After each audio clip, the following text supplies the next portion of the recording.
The Stairwell of Whispers. This happened to my cousin Mark when he was working night security at an old disused office building downtown. The building was slated for demolition, so it was mostly empty, save for a skeleton crew of demolition planners and Mark's security team. His shifts were long, lonely hours, mostly spent patrolling empty floors. One particular night, he was on the 8th floor, making his rounds. The building had an old, ornate central staircase, wide and spiraling, that connected all the floors. It was usually pretty quiet, just the creaks and groans of an old building settling. But that night, as he passed the entrance to the stairwell on the 8th floor, he heard it, a faint murmur, like a hushed conversation. He stopped, straining his ears.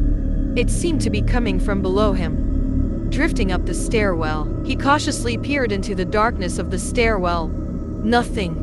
Just the shadows, but the whispering continued, a low, unintelligible babble of voices, too soft to make out individual words, but clearly multiple people. It sounded like a party, or a large gathering. Just out of earshot, Mark felt a prickle of unease. He was the only one on his shift assigned to this section of the building, and he knew for a fact no one else was supposed to be there. He called out, "Hello? Is anyone there?" The whispering stopped abruptly.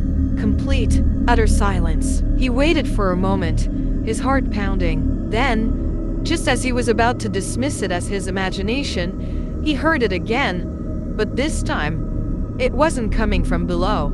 It was directly above him, on the 9th floor, just as faint, just as unintelligible, but definitely there. He backed away slowly, feeling a cold dread creep up his spine. He decided to just finish his patrol on the 8th floor and avoid the stairwell for the rest of his shift. As he walked away, he could still hear the faint whispers, now seemingly moving, following him from floor to floor, up and down the stairwell, as if an unseen gathering was slowly ascending and descending the steps. He finished his shift early that night, claiming a sudden illness. He never worked in that building again.